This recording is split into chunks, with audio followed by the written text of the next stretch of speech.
The story begins with Rachel trapped inside a vehicle as gunfire erupts around her. She ducks below the windows, covering her ears while bullets tear through the area outside. Rachel isn't a soldier. She's a lawyer, but her job often takes her far beyond a normal courtroom. Wealthy clients hire her to recover huge unpaid debts, and she uses lawsuits, corporate loopholes, hidden companies, and more aggressive methods to get results.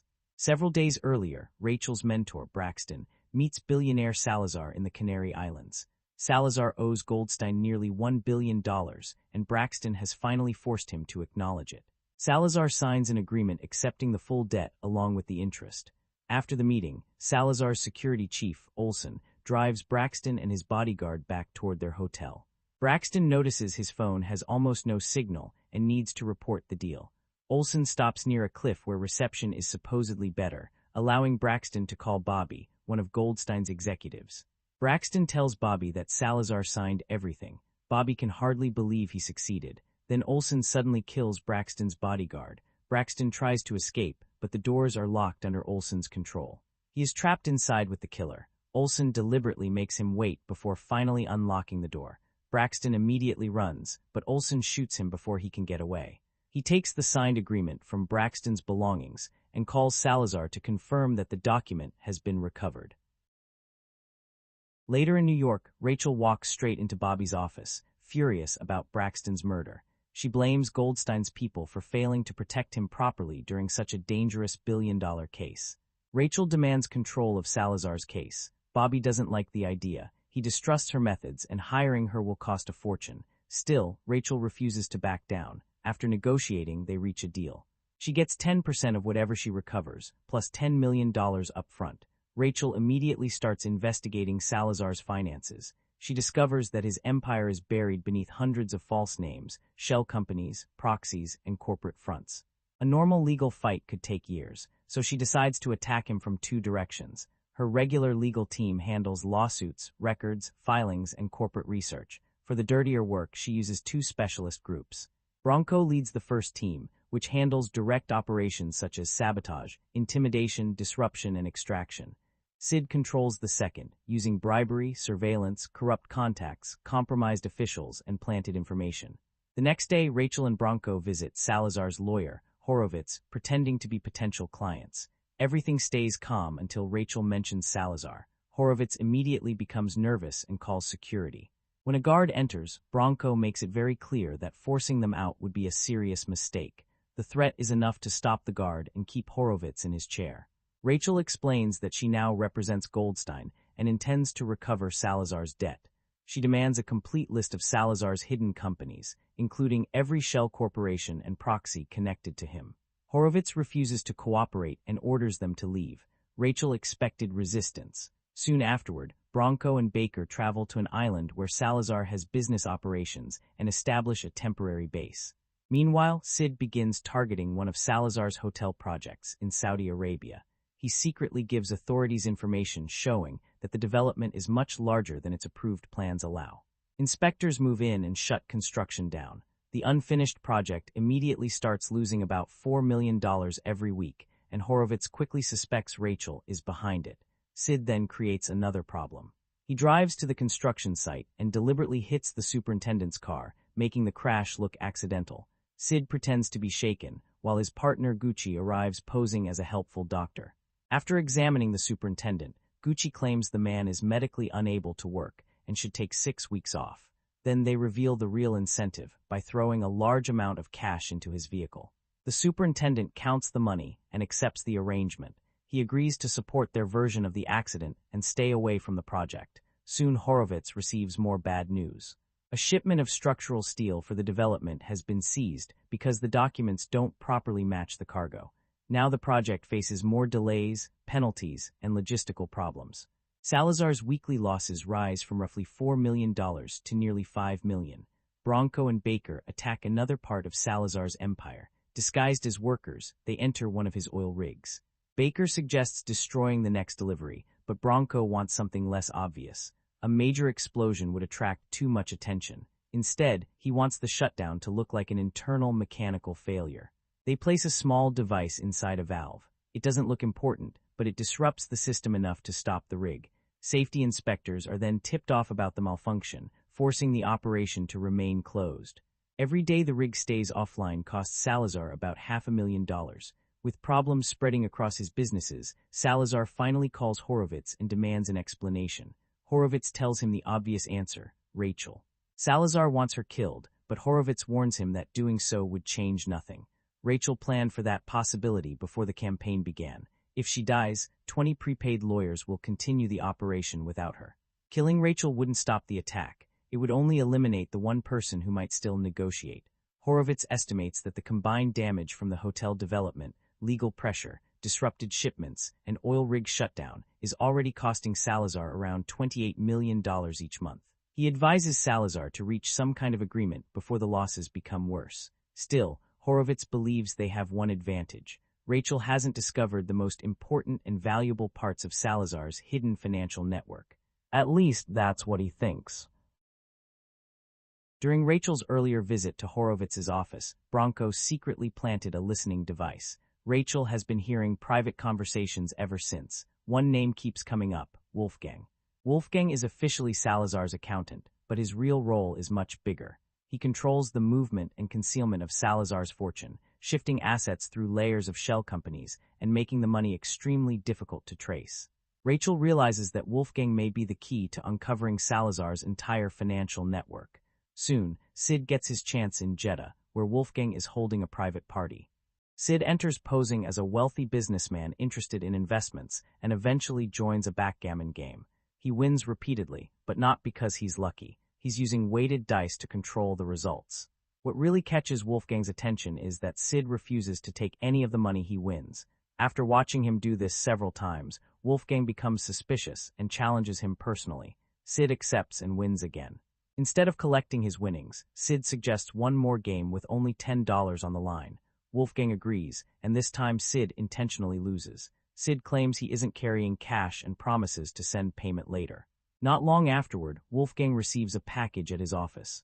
Inside is a decorative statue that blends perfectly with the other items in his collection, but the statue isn't just a gift. Wolfgang's computer network is protected by a firewall that makes remote hacking almost impossible. Rachel's hacker, Clover, needs a device close to the system to get inside. Hidden inside Sid's statue is exactly that. Once Wolfgang places it in his office, Clover gains access to the network. Within days, Rachel collects enough financial evidence to convince a judge to issue international orders targeting Salazar's assets. Horowitz finally calls Rachel and offers $300 million to settle everything. Rachel immediately refuses. She tells him that if Salazar wants a deal, he'll have to speak with her himself. Expecting that meeting to happen on Salazar's island, Rachel sends Sid, Bronco, and the rest of the team there first. Their new mission isn't sabotage. This time, they need to build an escape plan in case Salazar decides Rachel won't be leaving alive. Bronco gathers everything they might need, including an ambulance, a police vehicle, several getaway cars, and a large supply of weapons. Their safe house is hidden in a remote part of the island. It's also positioned near 3 possible extraction points and close to old tunnels that could provide secret escape routes. The problem is that nobody knows where Salazar will meet Rachel. It could be his hotel or his private villa. So the team prepares for both. A normal helicopter would be the fastest escape option, but Salazar closely monitors the island's airspace. Any regular aircraft would be spotted quickly. Instead, they bring in gyrocopters, which are smaller and much less noticeable. They begin testing the first escape route through the city. Using a car immediately proves to be a bad idea. Heavy traffic brings them almost to a stop, meaning Rachel could easily get trapped during a real extraction. So they try motorcycles. The bikes cut through traffic much faster, but their aggressive riding soon attracts the police. When officers give chase, the team doesn't stop. They use the pursuit as a live test. They race through narrow gaps, take sharp turns, and push toward the edge of the city with police vehicles behind them. Eventually, they reach a stormwater channel and ride down into the drainage system. The police cars can't follow, allowing them to disappear and reach the eastern extraction point. Next, they test the gyrocopters. Another weakness appears immediately. Preparing them for takeoff takes too long. Bronco and Sid make the crew repeat the procedure until every aircraft can be ready within 3 minutes. They then inspect the western escape route near Salazar's villa. An old tunnel provides good cover, but the exit creates another problem. It opens near a ravine with no easy way across. Going around would take too much time. Bronco solves it by installing a zip line across the gap. ATVs are hidden on the other side, so anyone crossing can continue the escape immediately. For the next several days, the team repeatedly practices all three routes. They time every section, including turns, tunnels, vehicle changes, and extraction points. Any obstacle that might cause a delay is identified and dealt with before the real operation begins. Their combat training is just as serious. They practice shooting while moving, firing from motorcycles, and hitting moving targets. If the escape becomes a gunfight, everyone needs to keep fighting without stopping. They also prepare traps for pursuing vehicles. Mines are buried along several roads. Another trap, nicknamed the banana pie, is built beneath what looks like normal ground. If a vehicle drives over it, the surface collapses and drops the vehicle into the hidden pit. Once the outdoor escape routes are prepared, Sid and Bronco move on to Salazar's hotel. They enter disguised as tourists. Inside, Bronco suddenly grabs his chest and falls to the floor, pretending to have a heart attack. The hotel manager rushes over to help. While everyone is distracted, Bronco steals her master key. Sid then tells the staff that Bronco isn't having a heart attack. He claims his blood sugar is simply low and that he only needs something sweet. As the situation settles, Gucci disables the hotel's cameras. With surveillance temporarily shut down, Sid and Bronco use the stolen key to enter the penthouse and plant hidden microphones throughout the rooms. If Salazar holds any private meetings there, Rachel's team will now be able to listen. They also prepare for police interference. Devices capable of disabling engines are secretly attached beneath local police vehicles. If officers try to join a pursuit during Rachel's escape, the team may be able to stop their cars remotely. There's one more place Bronco wants information on: the prison. If someone gets arrested, he doesn't want to attempt a rescue without knowing the layout, so Sid intentionally gets himself arrested. He pours alcohol over his clothes and body to smell drunk, then starts causing trouble in public. He shouts in the street, acts aggressively, and finally urinates in full view of the police. The officers arrest him exactly as planned. Once inside the prison, Sid studies everything he can. He tracks the camera locations, counts the guards, notices their weapons, and examines how the security system operates. After he's released, he gives Bronco a full report. The prison's technology is badly outdated. Sid has even intercepted one of its wireless signals. To demonstrate how vulnerable the system is, he uses his phone to remotely open the outside gate. With that information, the team begins preparing a prison rescue plan as another backup. During these preparations, Sid notices that they're being watched. It's Olsen. Salazar's security chief is following their movements from a distance. Neither side attacks. Sid and the others simply make insulting gestures toward him, and Olsen responds in kind. By now, there's no need to pretend. Both sides know exactly who they're dealing with. With the island escape plans ready, Rachel turns back to the courts. Using the financial evidence gathered by her team, she asks a judge for permission to seize assets held directly by Salazar. The request is approved. Authorities quickly impound Salazar's private jet under international law, while his yacht is taken under maritime authority. Salazar is furious. He calls Horowitz and makes it clear he's done dealing with Rachel through lawyers. He wants to meet her himself. Rachel travels to the island, where Sid picks her up. During the drive, he gives her a special watch fitted with an emergency button. If she presses it, the team will immediately receive her location. Rachel also thinks about why Sid and Bronco have remained loyal to her for so long. Years earlier, during one of their first operations together, both men ended up imprisoned in Chiang Mai. Rachel was the person who got them out. They've stayed with her ever since. On the way to the hotel, Sid notices a vehicle following them. He realizes they're being watched but chooses not to react. Meanwhile, Salazar arrives at the hotel with his men and discusses the upcoming meeting. The microphones planted earlier allow Gucci to listen in from the team's base. But just as the conversation becomes useful, the signal starts cutting out. Rachel soon arrives with Bronco and Sid acting as her security. She sits down across from Salazar. After everything Rachel has done to his businesses and assets, Salazar finally puts a serious number on the table, $350 million. Rachel refuses. Salazar raises it to $400 million. She still says no. Rachel makes her position clear. The debt is $1 billion, and she intends to collect all of it. Salazar finally loses patience and ends the meeting.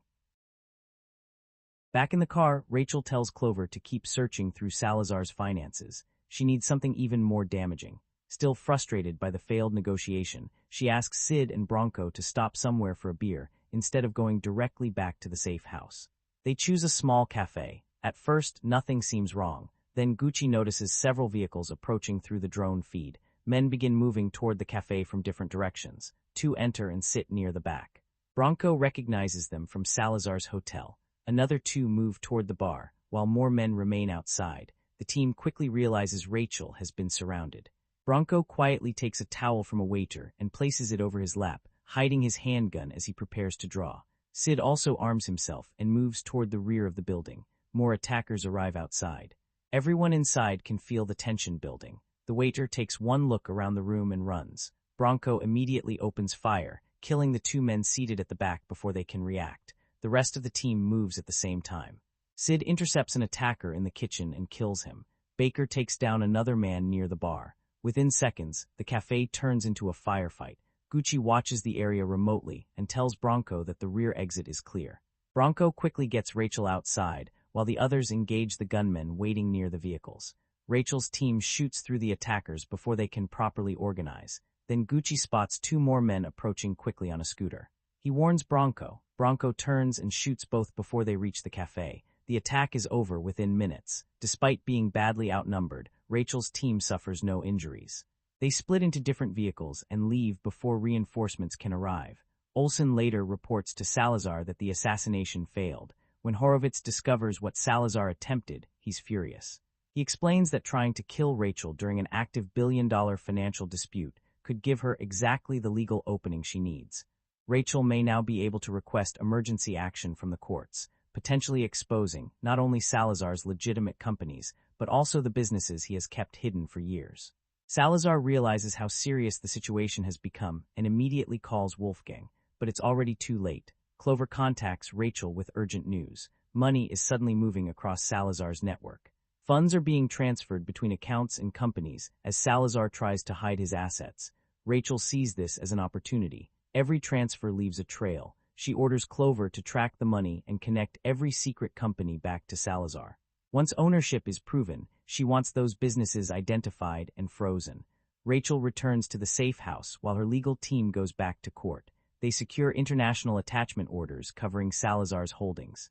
The effects are immediate. Companies are frozen one after another. Bank accounts are locked. Assets are seized. Businesses that once brought in huge amounts of money stop operating. Salazar's financial empire begins falling apart piece by piece. His people eventually realize Rachel must have access to information she shouldn't know. They search Wolfgang's office. Furniture, electronics, and decorations are inspected until they finally discover the transmitter hidden inside the statue Sid sent him. The device is removed, but they've found it far too late. Rachel has already identified most of Salazar's important companies and connected them to him. Soon, Salazar invites Rachel back to the hotel for another negotiation. This time, he offers $800 million. Rachel refuses again. She still wants the full billion. Then she reveals her final leverage. Rachel tells Salazar that if he refuses to pay, she'll send everything she's uncovered to the investors and business partners he has cheated or financially harmed over the years. Those people could come after him for nearly $5 billion. Salazar understands that continuing the fight could cost him far more than Rachel's original claim. He finally gives in.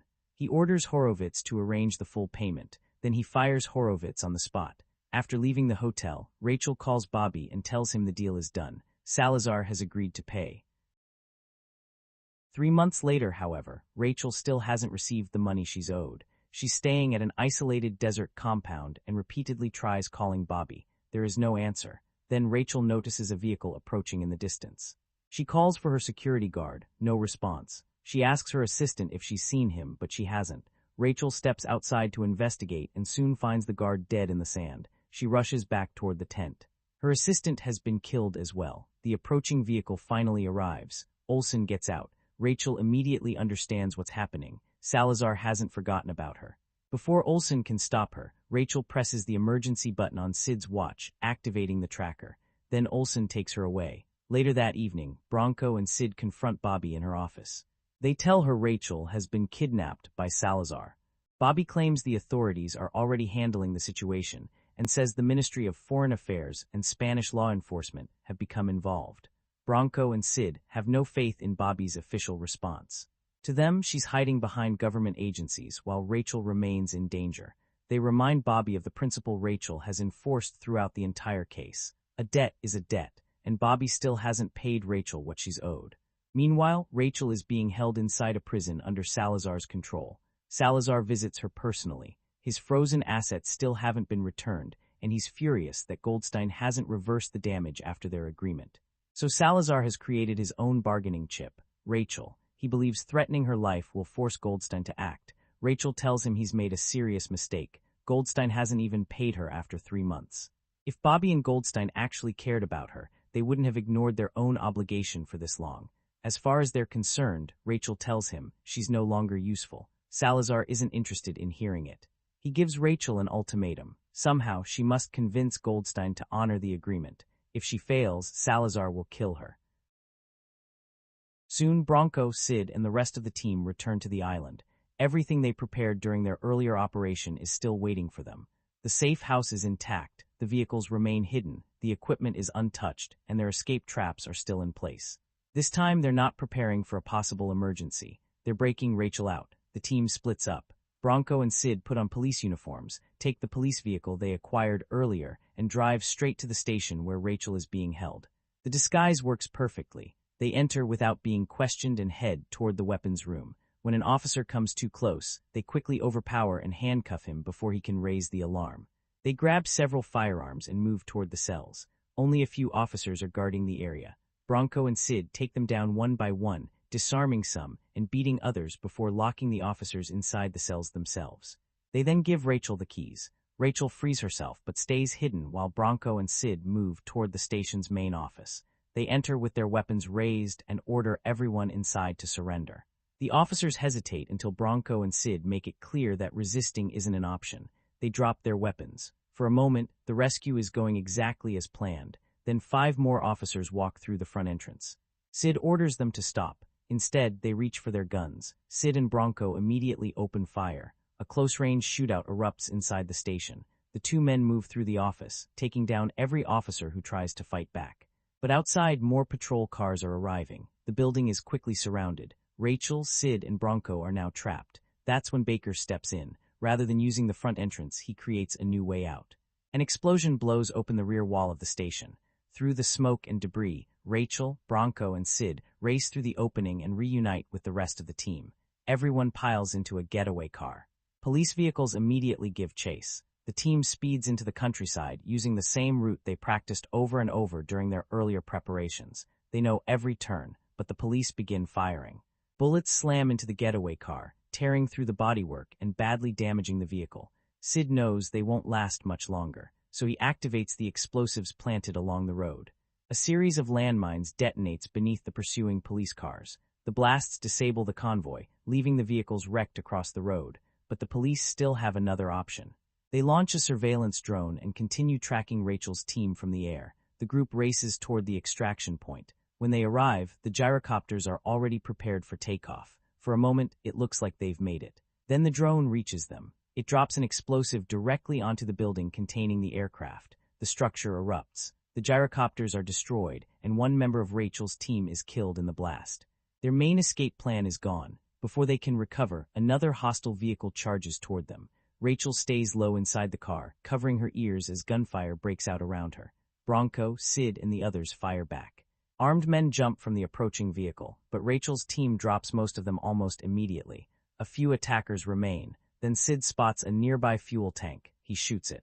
The tank explodes, killing the remaining gunmen and destroying their vehicle. With the area temporarily clear, the team switches to their second escape route. They split between the damaged car and 2 motorcycles.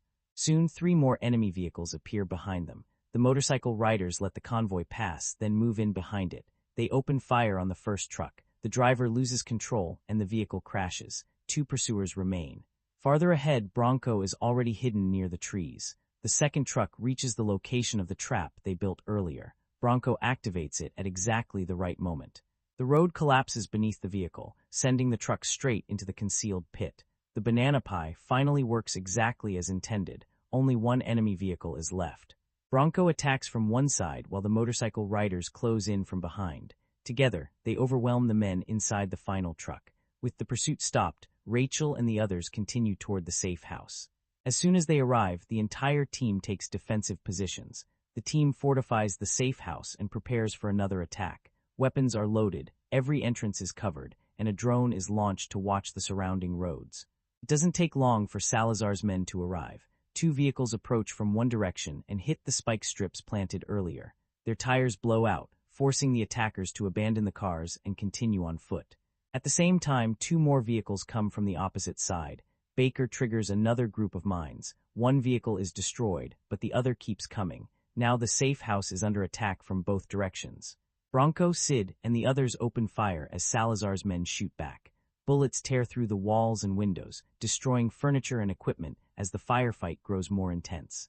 While the others hold their positions, Baker starts preparing their final escape. He plants explosives throughout the house and opens the hidden entrance to the underground tunnel. As soon as the team gets an opening, Bronco orders everyone to move. They begin entering the tunnel one by one. Gucci reaches the ravine first and starts setting up the zip line they prepared earlier. But back at the safe house, someone still has to stay behind and trigger the explosives. Baker volunteers. Bronco refuses to leave him, but Baker knows they don't have another choice. Someone has to keep the attackers occupied long enough for Rachel and the others to escape. After a brief argument, Baker finally convinces him. Bronco reluctantly heads into the tunnel with Sid and Rachel. Baker remains alone inside the house. He releases a gas grenade, filling the rooms with smoke, then begins hunting the attackers as they enter. He keeps changing positions, striking from different parts of the building before disappearing again. Bronco repeatedly tells him through the radio to stop fighting and escape through the tunnel. Baker ignores him. Instead, he waits for more of Salazar's men to enter. Once enough attackers are inside and surrounding the building, Baker makes his move. He detonates the explosives. The entire safe house erupts in a massive blast. Baker is killed along with most of Salazar's men. Meanwhile, Rachel, Bronco, and Sid are still moving through the escape route. Several attackers survive the explosion and follow them to the ravine. As Rachel's group crosses using the zip line, the gunmen open fire. Bronco and Sid shoot back, keeping the attackers pinned down while everyone reaches the other side. None of them are hit. They quickly reach the ATVs hidden there earlier and race toward the dock, where the remaining team members are preparing a boat. Escape is finally within reach. Then a helicopter appears overhead. Olsen has found them. He flies after the ATV and opens fire. Bullets strike the ground around Rachel's group as Sid pushes the vehicle faster. Bronco fires back, but neither side can land a decisive shot. Then Olsen switches to a heavier weapon. Explosive rounds begin striking the road ahead of the ATV, forcing Sid to leave the open route and drive into a nearby structure for cover. Olsen circles around for another attack, but Bronco and Sid have one more weapon ready, a rocket launcher. They wait inside the building until the helicopter passes in front of an opening. The moment Olsen comes into view, they fire. The rocket hits the helicopter. It crashes near the shoreline and explodes, killing Olsen. With Salazar's security chief gone, Rachel reaches the dock and boards the boat with the surviving members of her team. She finally escapes the island. Bronco and Sid, however, stay behind. They still have unfinished business. Soon afterward, the two men approach Salazar's residence disguised as paramedics. The uniforms allow them to get close without drawing immediate attention. Once inside, they quietly overpower a guard and continue deeper into the building. Salazar eventually realizes they're there, but he reacts too late. Bronco gets close enough to inject him with a strong sedative. Salazar quickly passes out. They place him on a stretcher and wheel him outside. To anyone watching, it simply looks like two paramedics transporting an unconscious patient. They load him into an ambulance and leave. Getting Salazar out of the city requires another plan. His unconscious body is wrapped in plastic and secured to an ATV. Bronco and Sid then take him through the same storm drain system they tested earlier, avoiding the roads and slipping past Salazar's remaining forces. Near the coast, a ship is waiting. Salazar is taken aboard. Sometime later, authorities in Miami receive a shipping container containing a very unexpected passenger, Salazar. The billionaire who had spent years protecting himself through money, influence, and hidden companies has now been delivered directly to law enforcement. Around the same time, Rachel visits Bobby again. As far as Bobby knows, Salazar has simply disappeared. Rachel doesn't explain what really happened. She only confirms that the money she was owed has finally been paid. Then she gives Bobby a warning. Rachel believes Bobby tried to double-cross her by withholding assets and manipulating the settlement after Salazar agreed to pay. Now that Salazar is in custody, that decision could create a much bigger problem. Salazar knows too much about Goldstein's operations. Once investigators start questioning him, Rachel expects him to cooperate in order to protect himself. And if he starts talking, he may reveal that Goldstein helped finance parts of his criminal network. Goldstein will then need someone to take the blame. Rachel believes that person will be Bobby. She leaves after delivering the warning. Soon afterward, Goldstein receives a phone call. The basic setup of In the Gray is actually pretty fun. You've got this massive billion-dollar debt sitting at the center of the story, a powerful man who has no intention of paying it back, and a team that operates somewhere between legal pressure, corporate muscle, espionage, and straight-up tactical force. So instead of a traditional heist where everyone is trying to steal the money, the movie basically flips that idea around. The money is already owed. The job is figuring out how to get it back. And on paper, that's a good hook. What makes it a little more interesting is that the team doesn't just kick down a door and start shooting. A huge part of the movie is about preparation. They study the opposition, work through different scenarios, build escape routes, use surveillance, manipulate situations, and try to stay several moves ahead. There's this constant sense that everybody is playing some version of chess, except half the pieces are lawyers and the other half have automatic weapons. I actually liked that idea more than I expected to. There's something satisfying about watching capable people prepare for things properly. A lot of action movies skip over that completely. Someone says, "Here's the plan," and 10 minutes later everything explodes. Here, the planning itself is part of the attraction. You see contingencies being discussed. You see different routes being tested. You get a sense that these people are supposed to be professionals, not random action heroes surviving through luck. The problem is that In the Gray likes its planning a little too much. There are stretches where the movie explains something, shows people preparing for that exact thing, and then later shows them actually doing it. By the third time you've gone through the same idea, some of the fun has already leaked out of it. Instead of wondering, how are they going to get out of this? You're sometimes sitting there thinking, right, this must be the part they explained 20 minutes ago. That's where the strategy starts working against the suspense. A clever plan is usually exciting because you either don't know the whole thing yet, or because something goes horribly wrong and the characters have to improvise. This movie often gives you so much information up front that it reduces the surprise. It wants you to admire how carefully everything has been constructed, but there are moments when I think it would have been smarter to simply trust the audience and let us discover the plan while it was happening. The film is also very aware of how clever it wants to appear. You can feel that in the way the characters talk about the operation, in the financial maneuvering, in the legal pressure, in the surveillance, in all these little moving pieces that are supposed to eventually fit together. Sometimes they do. Sometimes it feels like the movie is pointing at the puzzle before you've even had a chance to solve it yourself. And that's frustrating because the premise really doesn't need to be this complicated. Underneath all the layers, this is a pretty simple story. Somebody owes an enormous amount of money. A highly skilled group is brought in to recover it. The target is dangerous. The situation becomes increasingly hostile. Eventually, all that careful preparation has to survive contact with the real world. That simplicity isn't automatically a weakness either. Honestly, the debt collection angle gives the movie enough personality on its own. It's basically a heist movie where the protagonists are trying to take back something they believe already belongs to them. That creates an interesting little twist because the characters can see themselves as professionals doing a legitimate job even while their methods become increasingly questionable. That whole legal versus illegal gray area is probably where the title works best. You've got lawyers, corporations, financial institutions, covert operatives, powerful businessmen, and government influence all crossing into each other's territory. Nobody feels completely clean. The movie keeps playing around with the idea that respectable institutions and criminal methods can start looking surprisingly similar once enough money is involved. I just wish it pushed that idea further. There's potentially something interesting sitting underneath all of this about power, money, legality, and who gets to decide what is acceptable when the numbers become big enough.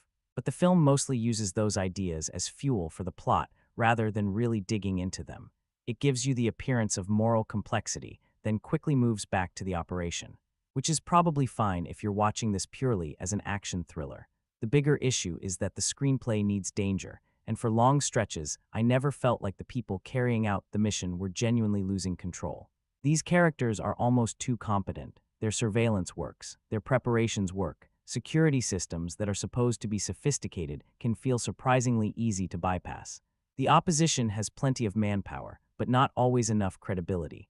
You keep hearing about how dangerous the situation is, yet the heroes move through so much of it with the confidence of people who already know they're going to win. That creates a weird problem. Watching experts do their jobs well can be entertaining. I like competence in movies. Not every hero needs to spend 2 hours making terrible decisions just so the story has drama. But there still has to be resistance. There has to be a moment where the plan starts breaking apart and you genuinely wonder whether these people are as prepared as they thought they were. In the Gray occasionally gets close to that feeling, but it doesn't live there long enough. The villains rarely seem capable of changing the entire game. There are obstacles, sure, but not many that completely destabilize the operation. And because the film spends so much time explaining how prepared the team is, every successful move from them can start feeling less like a surprise and more like confirmation. Of course, they had a backup plan. Of course, they anticipated this. Of course, somebody already thought of that. After a while, you start wanting anyone, to throw something into the story that these people didn't see coming. A serious betrayal could have done it. A major tactical mistake, a legal move that actually traps them, a twist that forces the whole operation to change shape halfway through, something that makes all that preparation suddenly feel inadequate. There are developments and reversals, but several of them are easy to see coming because the movie has a habit of telegraphing its intentions. It reveals just enough that you start putting pieces together before the characters reach the payoff. And again, I don't think the movie needed more complexity. It needed more uncertainty. That's different. Some of the legal and financial material also asks you to just go along with it. The movie presents certain courtroom decisions, financial maneuvers, surveillance methods, and institutional responses with enormous confidence. But if you start examining how quickly some of these things happen, the logic can get shaky. I wouldn't call that automatically fatal. This is not a documentary about international debt recovery. I'm not sitting there with a legal textbook checking every procedure. But the movie itself wants the operation to feel incredibly precise. That raises the standard. If your characters are constantly presented as strategic geniuses and the screenplay keeps emphasizing procedure, then the mechanics need to feel convincing enough that you don't start questioning them. When financial or legal processes begin functioning like magic buttons that move the plot toward the next action sequence, some of that carefully constructed credibility disappears. There's also an interesting genre problem running through the story.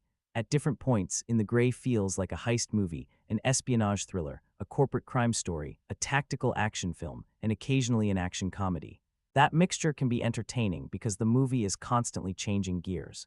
1 minute you're dealing with negotiations, then surveillance, then tactical planning, then somebody is preparing an extraction route.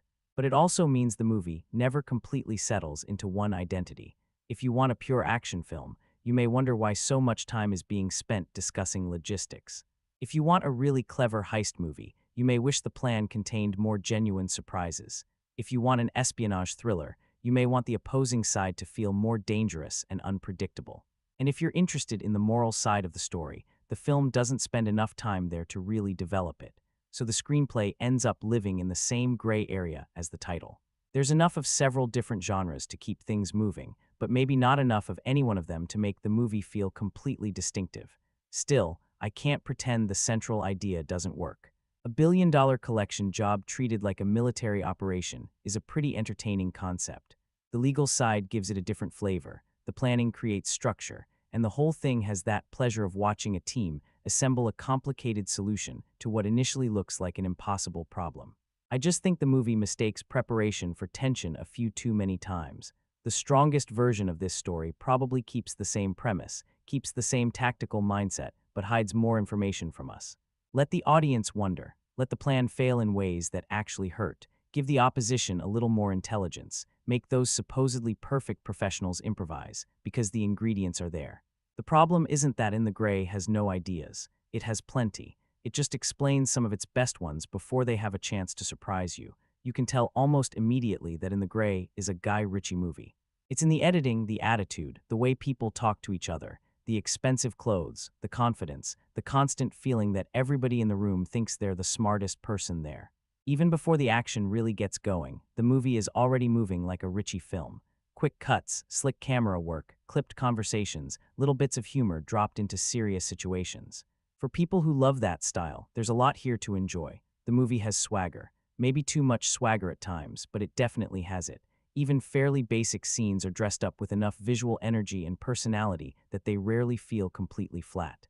Someone walks into a room, a plan gets discussed, a few insults are exchanged, and somehow Ritchie still finds a way to make it feel like everybody is performing in a much cooler version of reality.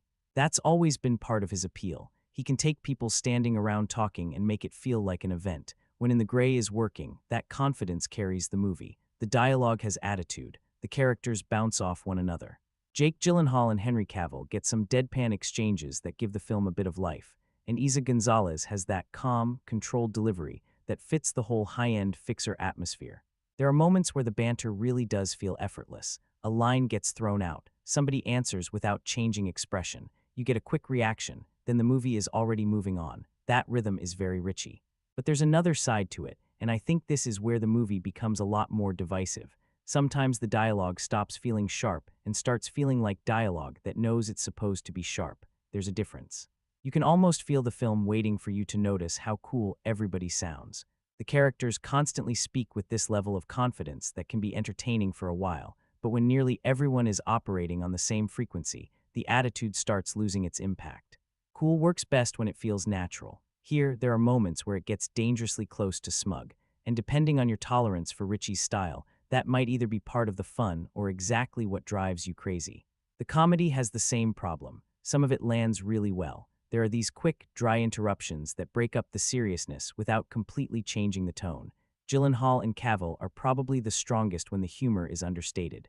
They can throw a line away and make it funnier by barely reacting to it, but a few running jokes get pushed too far. Once a joke works, the movie sometimes comes back to it again, and then again. And eventually you can feel the original spark disappearing. That's especially noticeable with some of the banter between Sid and Bronco. Depending on the viewer, those jokes may feel like playful chemistry or something the movie keeps leaning on after the point has already been made. And that's interesting because older Ritchie films often felt like the humor came out of the personalities. Here, sometimes it feels like the personalities exist so the movie can keep generating the humor. Small difference, big effect. The voiceover is another very Ritchie choice, and this is probably where his style helps and hurts the movie at the exact same time. He likes explaining how things work, who somebody is, why they matter, what the plan is. What the backup plan is, what happens if the backup plan fails. At first, that narration gives the movie momentum. There's a pleasure in being introduced to a complicated operation through fast explanations while the visuals keep moving underneath it. It gives the whole thing that familiar feeling of someone telling you a clever story at high speed. But In the Gray leans on it heavily, very heavily. There are stretches where I started wondering whether the movie trusted the images enough to do the storytelling on their own, because Ritchie is absolutely capable of visual storytelling. You see that whenever the action takes over, the camera becomes more expressive. The editing tells you where people are, what they're doing, and how different parts of the operation connect. And then 5 minutes later, somebody is explaining another plan to you. That's the frustrating part. The movie has the visual confidence to show us what's happening, but it keeps falling back on narration like it's worried we might miss how clever everything is. It doesn't ruin the movie, not for me, but it does make the film feel more self-conscious than it needs to. There are also these stylistic flourishes, text on screen, graphic touches, little presentation tricks that are clearly meant to add personality.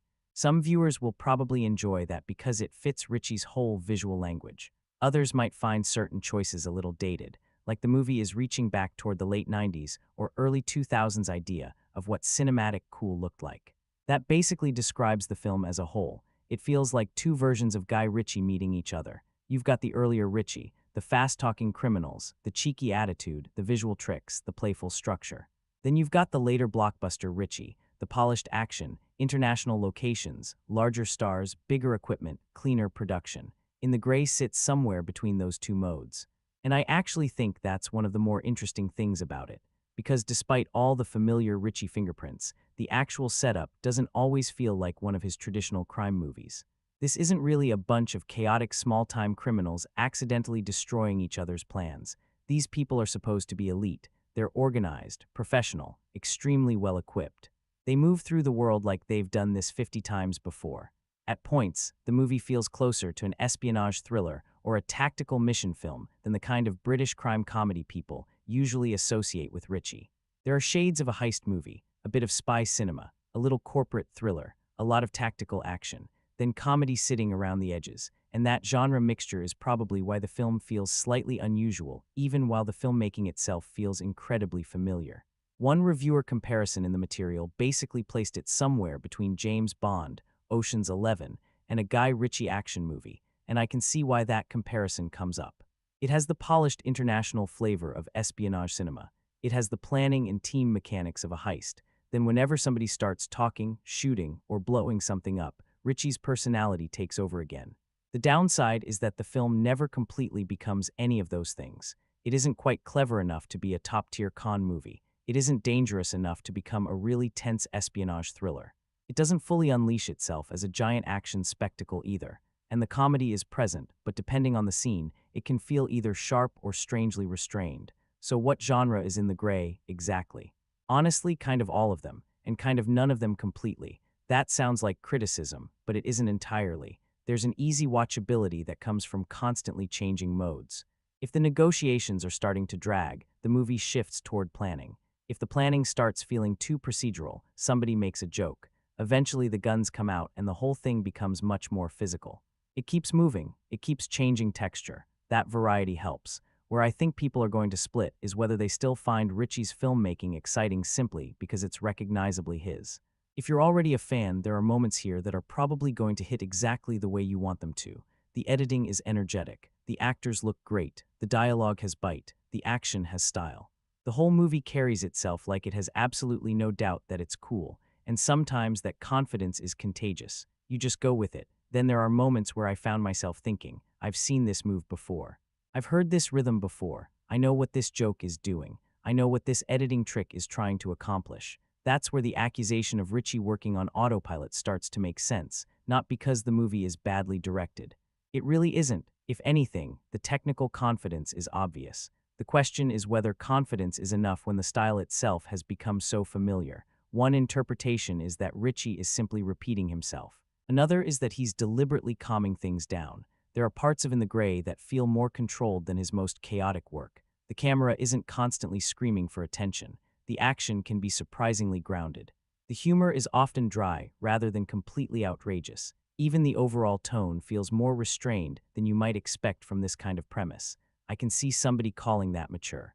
I can also see somebody calling it tired. That's kind of the whole movie. The exact same creative decision can look disciplined from one angle and underpowered from another. Even the international setting feeds into that debate. Some viewers seem to enjoy Ritchie taking his usual style into this larger, more global world of corporate power and covert operations. It gives the movie a slick, jet-set quality. Others feel his voice works better when it's rooted in the British criminal environments that made his earlier films distinctive. Take that personality out of that world, and maybe some of the humor, rhythm, and character types start feeling less organic. I don't think the movie gives you a definitive answer either way. What it does prove is that Ritchie's style is still recognizable within seconds. That's not nothing. A lot of directors could make a movie with this basic premise, and it would just be another anonymous action thriller. In the Gray never feels anonymous, even when it's predictable, even when the narration is overdoing it, even when a joke hangs around a little too long, even when the characters are trying so hard to look cool that you can practically see the sunglasses coming toward the camera. It still feels like somebody made it. There's a personality behind it. Whether that personality still feels fresh is the real question. For some people, this will be classic Guy Ritchie doing exactly what Guy Ritchie does best. For others, it'll feel like a filmmaker going back to the same toolbox because he knows every tool inside it. I landed somewhere in the middle. There are definitely moments where the style carries scenes that probably wouldn't survive without it. The editing gives ordinary material momentum. The actors understand the rhythm. The dry humor occasionally hits perfectly. And when the action, dialogue, music, and camera work all line up, you remember exactly why this formula became so appealing in the first place. I just wish the movie surprised me with that style a little more often. Because In the Gray doesn't really have a Guy Ritchie identity problem. If anything, it has the opposite problem. It knows exactly whose movie it is, maybe a little too well. The cast is probably the easiest thing to sell about In the Gray. You put Eiza González, Jake Gyllenhaal, Henry Cavill, Rosamund Pike, Fisher Stevens, Christopher Hivju, and Carlos Bardem in the same movie, and yeah, I'm interested. That lineup alone creates expectations. Not even because every actor needs some huge dramatic showcase, but because you assume a cast like this is going to bring personality into every corner of the film. And to be fair, a lot of the time they do. The problem is that the actors are often giving the movie more personality than the characters actually have on the page. That difference becomes pretty noticeable. Eiza González is basically the center of the operation, and I can completely understand why some people came away thinking she was the standout. She has the confidence the role needs. She carries herself like somebody who is used to walking into dangerous rooms and being the one person who still thinks she has control of the conversation. There's a very deliberate calmness to the performance. She doesn't need to be the loudest person in the scene because the character is supposed to have power before she even starts talking. For some viewers, that works extremely well. She gives the film a kind of sharpness that helps hold all the planning and exposition together. And considering how much of this movie depends on somebody explaining complicated situations without completely killing the energy, that's not a small job. I also like that the movie allows her to actually lead. She isn't standing around while Cavill and Gyllenhaal handle everything. She's the person driving the operation, making decisions, negotiating, reading the room, and essentially directing these guys toward the next objective. That said, I can also see why the casting didn't work for everybody. A few reactions to the film question whether González fully sells the ruthless, almost untouchable authority that the character is supposed to have. There's an argument that the role needed somebody who felt older, colder, maybe more naturally intimidating. Rosamund Pike gets brought up in that conversation quite a bit because she has this naturally severe screen presence, and I can understand why someone might look at the two roles and wonder what the movie would have felt like if their positions had been different. I don't necessarily think that means González is bad. It's more that the character asks her to sell a lot without giving her much underneath it.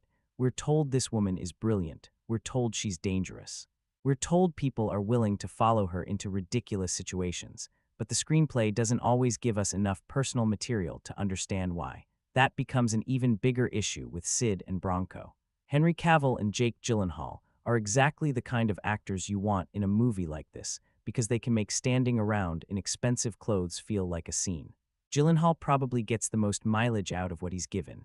There's a looseness to him that helps. He can make a little look, a throwaway response, or a dry line feel more alive than it probably was on the page.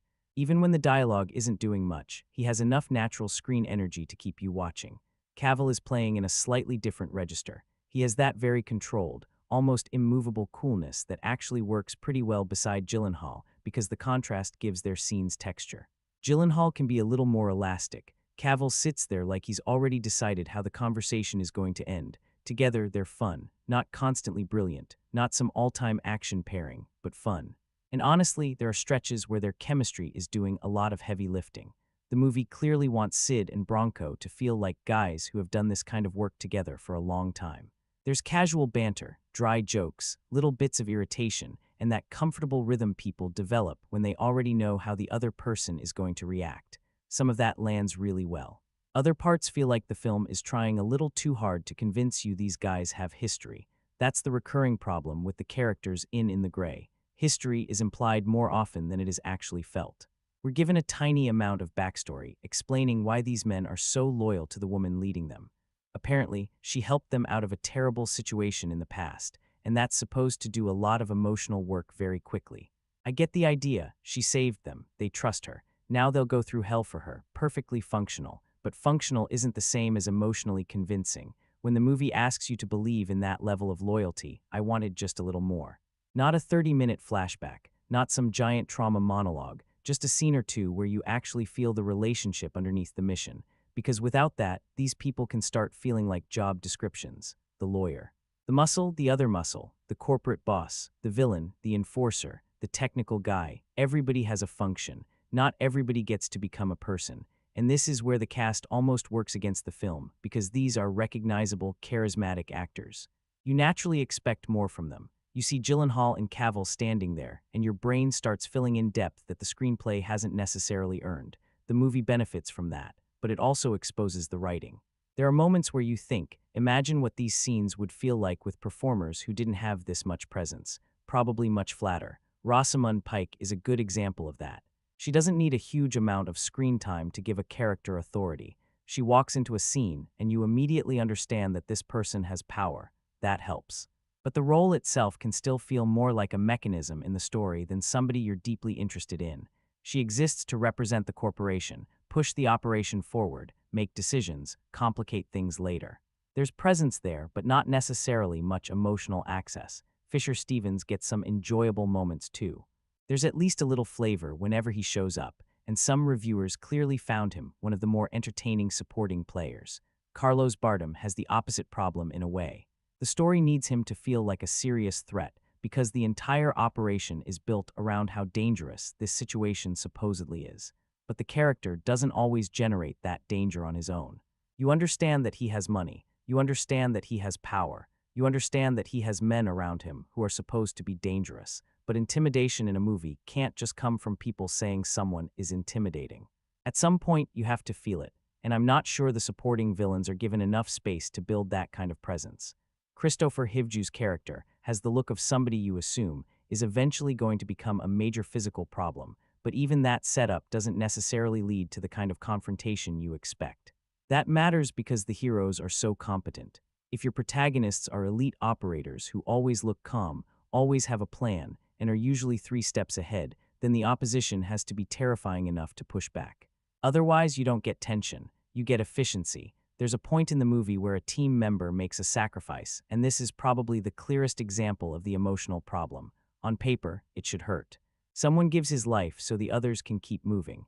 That should be the moment where all the cool surfaces crack for a second, but the film hasn't spent enough time making that person matter to us. So instead of feeling devastated, you mostly register the event. Oh, that happened. And then the story continues. That's rough because you can see exactly what the scene is trying to do. It's not badly conceived. It just hasn't been prepared emotionally. You can't create attachment retroactively. That's one of the reasons the movie can feel strangely weightless even when people are being shot at and things are exploding around them. The physical stakes are there. The emotional stakes are much thinner. Now, I don't think every action movie needs deep character studies. Sometimes a cool team of professionals doing a difficult job is enough. And there are reviewers who clearly responded to exactly that. They liked the characters because they felt grounded, efficient, and believable within this specific world. The smaller interactions were enough.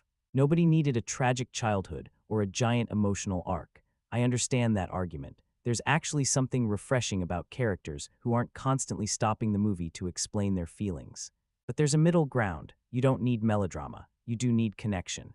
And in the gray sometimes confuses being emotionally restrained with simply not developing people very much. It also affects how likable the team feels. The movie obviously wants them to be cool, very cool, tailored clothes, calm voices, perfect timing, dry jokes, total confidence. Depending on the scene, it works. Then occasionally that confidence crosses over into smugness. And that's a dangerous line, because once the heroes start feeling too pleased with themselves, you need either vulnerability or consequences to balance that out. There isn't always enough of either. One reviewer made an interesting point about classic Bond-style confidence. The really effective version of that character can appear totally calm, while the audience still senses that underneath the surface, he understands the danger. That little crack makes the confidence exciting. Here, these characters often seem genuinely unconcerned. If they're not worried, why should I be? That's especially noticeable with Cavill and Gyllenhaal, because both actors are naturally good at looking like they belong in this world. You almost want the screenplay to knock them off balance, more often just to see what happens. Give Gyllenhaal a moment where the jokes stop working. Give Cavill a situation he genuinely cannot brute force or plan around. Give González a decision where her confidence costs somebody something. Those are the moments that could have turned a stylish team into people you actually remember. Still, I wouldn't call the performances a weakness. Far from it. This is one of those movies where I walked away thinking the cast is probably the reason the whole thing remains as watchable as it is. González gives it control. Gyllenhaal gives it personality. Cavill gives it presence. Pike gives it authority. The supporting actors keep the world populated with people who feel more interesting than the amount of material they receive. That's a pretty good foundation. It just feels like the screenplay assumes charisma can replace characterization. Sometimes it can. For 90 minutes, maybe even surprisingly often. But when the movie finally asks you to care, really care, about loyalty, sacrifice, betrayal, survival, whatever is happening in that moment, you notice how little time you've actually spent getting to know these people. And that's the frustrating part. Because this cast absolutely could have carried something richer. You can already see flashes of the movie that might have been there. A stronger relationship between Sid and Bronco, more history with their leader. A villain who genuinely scares them, a little more friction inside the team. Anything that forces these cool, controlled people to stop performing competence for a minute and actually reveal themselves. Instead, In the Gray mostly keeps everybody looking good, talking well, and moving toward the next piece of the operation. Entertaining. Yeah, memorable characters. That's a tougher sell. The cast gives the movie faces you want to watch. I just wish the script had given those faces more to feel. One of the strangest things about In the Gray is that it somehow feels fast and slow at the same time. That sounds contradictory, but I think that's exactly what the movie is doing. The editing is quick, scenes move fast, people talk fast, information is constantly being thrown at you. The movie rarely sits still for very long, and on a purely mechanical level, there's always something happening, but dramatically. It takes a while before the film really feels like it has started. The opening throws you straight into this world of operatives, lawyers, money, surveillance, negotiations, contingency plans, and people who apparently already know each other very well. For the first 10 or 15 minutes, I was mostly trying to figure out who everyone was and what role they were supposed to be playing. The movie doesn't really ease you into anything. It just starts moving and assumes you'll catch up. And eventually you do. Once the pieces become clearer, the pace becomes a lot easier to enjoy. The first hour especially is basically the team being assembled, the problem being defined, and this increasingly elaborate operation starting to take shape. If you like planning in movies, there's definitely something satisfying about that. If you came expecting Henry Cavill and Jake Gyllenhaal to start shooting people every 5 minutes, though, you might spend a decent chunk of the first half wondering where the action movie went. That's where some of the criticism makes sense. For a film marketed around elite operatives and tactical action, In the Gray spends a surprisingly large amount of time talking about what might happen instead of actually letting it happen. The movie can feel like it's accelerating even when it hasn't really moved anywhere emotionally. That's a weird distinction, but an important one. The edits are fast, the payoff is not. You can have a scene where people are talking very quickly, cutting between locations, explaining 3 different parts of a plan, and technically the movie has a lot of momentum. But if I'm still waiting for the main conflict to really kick in, it can still feel slow. And In the Gray lives in that zone for a while, then the action arrives. And to be fair, when Ritchie finally lets the movie become physical, it gets a lot more fun. The gunfights have clarity. You can usually tell where people are and what they're trying to accomplish. That sounds basic, but plenty of action movies turn every firefight into a blender of shaky cameras and random cuts. Here, there's usually an actual tactical objective behind the shooting. Characters move with purpose. They use cover. They split up. They communicate. Vehicles aren't just there because somebody thought a chase would look cool. They're worked into the operation. There are cars, off-road vehicles, motorcycles, boats, helicopters. The whole thing starts feeling like a large tactical playground once the second half opens up. And I really like that the characters generally behave like professionals. They aren't constantly making stupid decisions just so the screenplay can create another action scene. They prepare. They anticipate problems. They know what they're doing. There's a pleasure in watching competent people be competent. The downside, of course, is that competence can absolutely destroy suspense if the movie isn't careful. That's probably the biggest action problem here. The heroes are so prepared that you rarely feel like they've genuinely lost control. They have a plan, then another plan, then an escape route, then another escape route, then some backup for the backup. After a while, you're not really wondering whether they're going to survive. You're wondering which previously explained solution the movie is about to use, and those are not the same kind of tension. The film definitely tries to create jeopardy. People are chasing them, guns are firing, buildings are getting hit, there are bodies dropping, but suspense is not the same as activity. You can put 50 armed men on screen and still have zero tension if the audience believes those 50 guys have absolutely no chance of hitting the protagonists. And there are moments in the Gray where the opposition starts feeling less like a genuine threat and more like targets waiting for the heroes to deal with them. That weakens some otherwise good action scenes, because technically, they're well done. There are shootouts here that look great. There are chase sequences that have real momentum. The camera movement becomes much more dynamic once everything starts going wrong. The sound has punch. The explosions have weight. You can tell there's a lot of craft underneath the spectacle. I especially like the moments where the film seems to be relying on real pyrotechnics and practical stunt work. There's just something different about an actual explosion. You feel the weight of it. The debris moves differently. Actors react to something physically happening around them. The camera captures that little bit of chaos that CGI can imitate, but not always perfectly. And because some of the practical effects look so convincing, the digital effects stand out more when they're less convincing. That contrast is actually kind of unfortunate. You'll have a sequence where something explodes and it looks heavy and messy and physical, and then another shot has that slightly cleaner, more artificial feeling. Nothing disastrous. It's not like the visual effects suddenly destroy the movie. But when the practical work is that good, your eye starts noticing when something doesn't have the same weight. The overall technical presentation is still one of the stronger aspects of the film. the locations help a lot. This movie looks expensive even when it may not always behave like a giant blockbuster. You get these jet-set environments, luxury spaces, open landscapes, expensive vehicles, villas, roads, coastlines. Everything has this polished international look that fits the characters because these are supposed to be people operating in a world where money basically removes normal limitations. There's also a nice contrast between the elegant surroundings and the chaos that eventually tears through them. Perfectly dressed people, beautiful location, then somebody starts unloading an automatic weapon, very Guy Ritchie. The cinematography is generally clean too. I wouldn't say the camera is constantly showing off, but it knows when to become more aggressive. During conversations, the film can be pretty controlled. Then when the operation starts collapsing into action, the visual language gets looser and more energetic. That shift works. You feel the movie changing gears. The sound design helps there as well. Gunfire has impact. Vehicles feel heavy. Explosions don't just look big, they actually sound dangerous.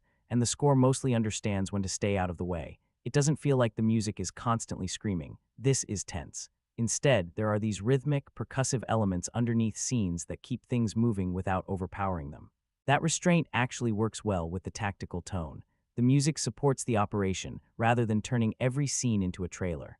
There are sections where the score is probably doing more work than you consciously notice, especially during the planning and suspense beats. Which brings us back to suspense, because this movie clearly understands how to build the appearance of tension. The music is there, the editing is there, the characters are checking routes, people are being watched, someone might be kidnapped. Plans are changing, vehicles are moving into position, all the pieces are technically present, and there were definitely moments where I felt nervous. The problem is that the screenplay sometimes reveals so much of the machinery beforehand that the technical craft is fighting an uphill battle. You can hear the tense music, you can see the rapid cutting, but in the back of your head you're also thinking, okay, they already practiced this. That takes some air out of the scene. Imagine how much stronger some of these sequences would be if we didn't know the full plan. If we were discovering the escape route at the same time the characters were using it. If something suddenly failed and there wasn't an obvious contingency ready. If the villain did one thing nobody predicted. That's the version of the movie where the action could have gone from entertaining to genuinely gripping. Instead, a lot of the suspense comes from execution rather than uncertainty.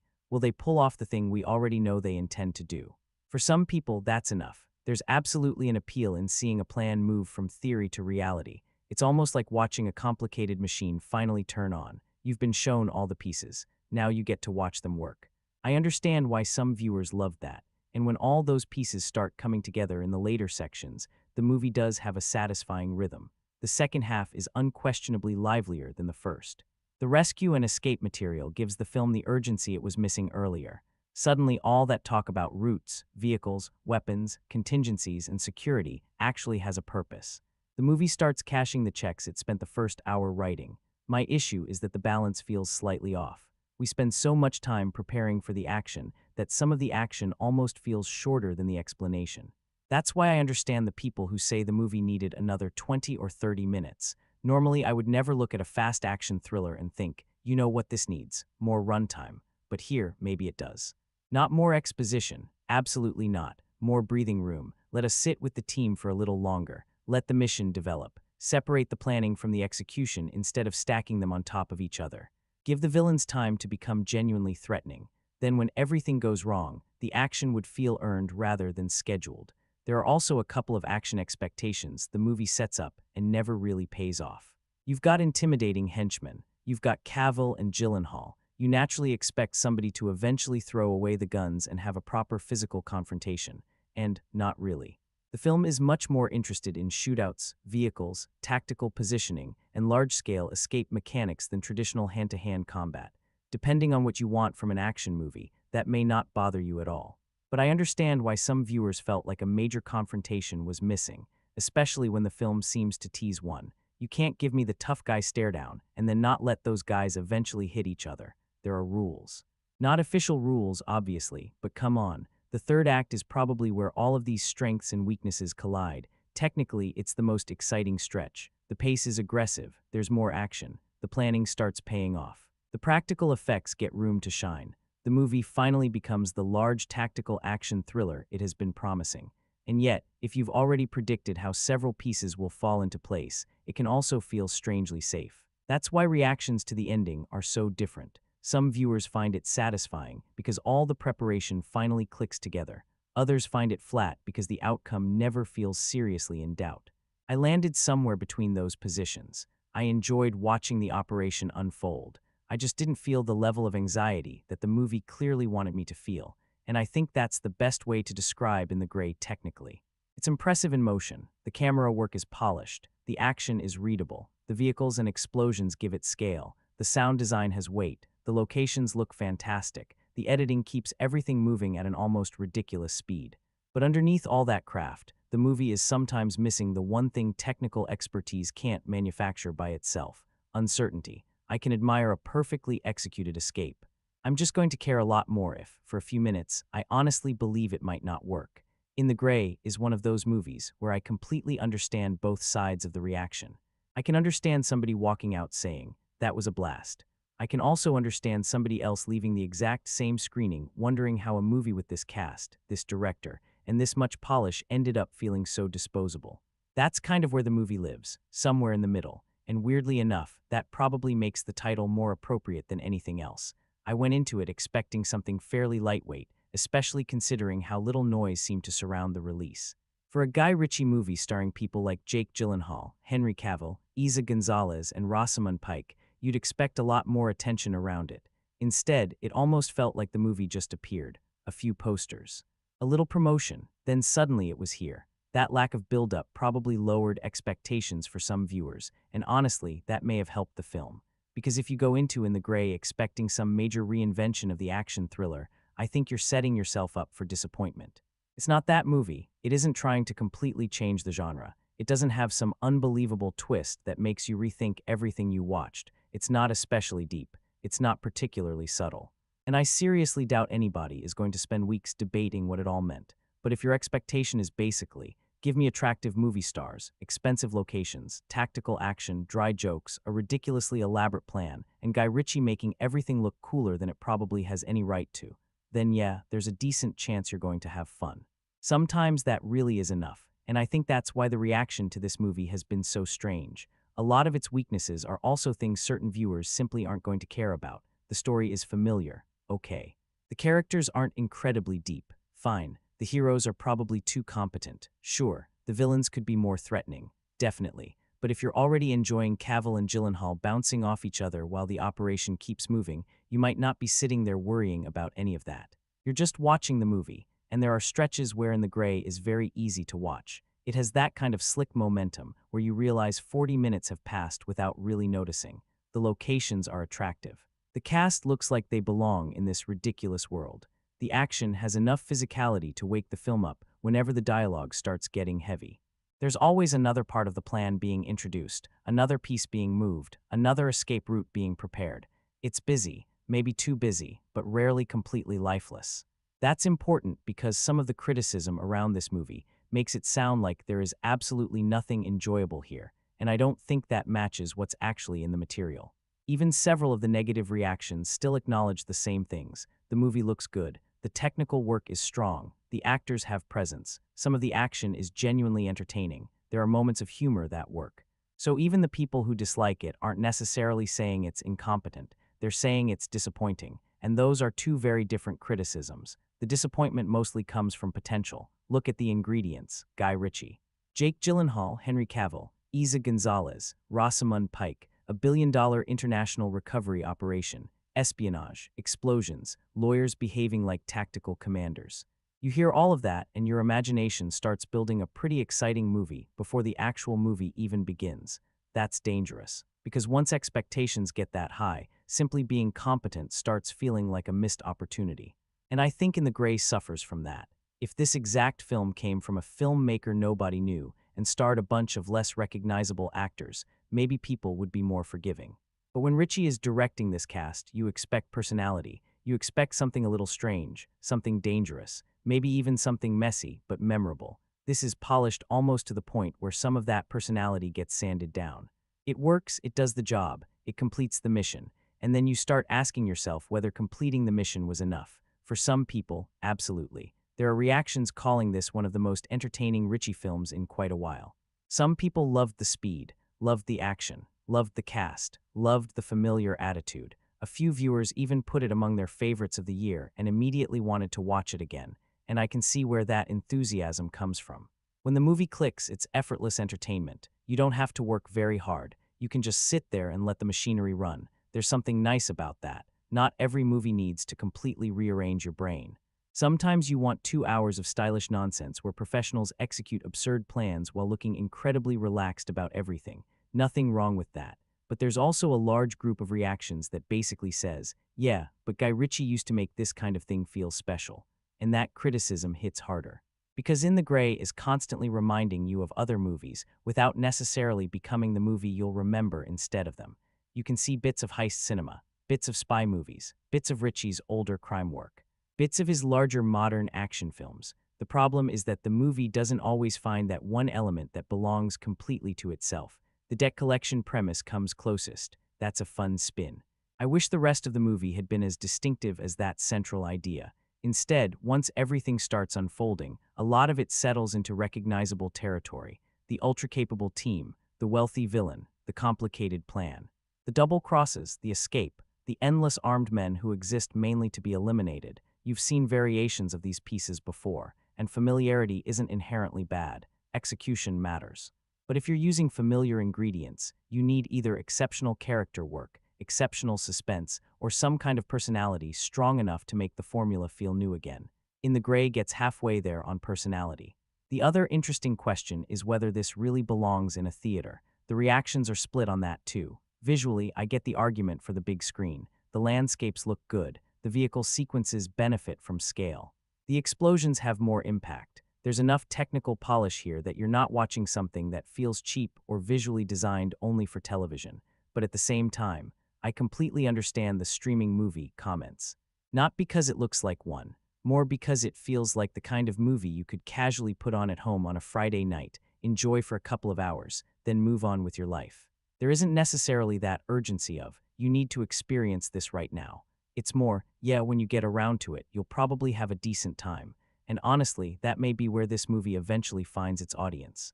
It's easy viewing, it has famous actors, it's accessible. The plot is simple enough to follow even when the movie spends too much time explaining it. There's action, there's comedy, there's style. It's exactly the kind of thing people discover later and say, wait, why did nobody talk about this? Whether that turns into genuine appreciation or just background entertainment depends on how much you connect with the Ritchie formula. Because if you already dislike his style, I really don't think this is the movie that's going to convert you. Everything people criticize about his filmmaking is here. The self-aware coolness, the constant explaining, the smug characters, the elaborate plotting, the fast editing, the banter, the obsession with making everybody look 10% cooler than they logically should. If that annoys you, In the Gray gives you plenty of ammunition, but if you're already on his wavelength, different story, you might forgive a lot. That's where I think the extreme reactions come from. One person watches the movie and sees Ritchie repeating himself. Another watches the same thing and says, yes, exactly. This is what I came for. Neither reaction is particularly difficult to understand. My problem is that I kept bouncing between them while watching it. There were moments where I was completely in, a good exchange between the actors. A slick piece of action, a plan suddenly coming together. One of those sequences where the editing, music, and camera work create that effortless Ritchie rhythm, and I'd think, okay, this is working. Then the movie would spend another chunk of time explaining something I already understood, or the villains would fail to create much resistance, or a supposedly emotional moment would land without enough weight behind it. And suddenly I'd start seeing the machinery again. That's never ideal. The best version of this kind of movie makes you forget the formula. In the Gray sometimes makes the formula very visible. Still, I wouldn't call it a failure. That feels too harsh. There's too much competence here for that. Too much polish, too much charisma, too many sequences that genuinely work. I also wouldn't put it anywhere near the top of what the material describes as Ritchie's stronger work. It doesn't have enough character. It doesn't have enough danger. And for a movie built around complicated strategy, it doesn't surprise you nearly as often as it should. But I had fun with parts of it, more than I expected, actually. And sometimes that's the weirdest position to be in as a reviewer. You can see everything that's wrong with a movie while still enjoying yourself. You know the characters need more depth. You know the screenplay is over-explaining things. You know the story is familiar. You know the heroes have too much plot armor. And then an explosion goes off, Jake Gyllenhaal makes some dry comment, Henry Cavill looks completely unbothered by another impossible situation, and you think, yeah, okay, I'm still watching. That's In the Gray for me, a movie that's easier to enjoy than it is to defend. If you want something deep, unpredictable, or emotionally rich, this probably isn't going to satisfy you. If you're looking for a slick action thriller with a great-looking cast, a complicated mission, some entertaining tactical sequences, and enough Guy Ritchie attitude to fill every expensive suit on screen, there's definitely fun to be had. I wouldn't call it essential. I wouldn't call it terrible either. It's somewhere between those extremes, which might sound like the safest possible verdict, but this time it actually fits. In the Gray is polished, entertaining, frustratingly underdeveloped, occasionally very fun, and probably more disposable than a movie with this much talent should be. For some people, that'll be enough. For others, it'll feel like a missed opportunity. For me, I enjoyed the ride. I just wish I remembered more of it once it was over.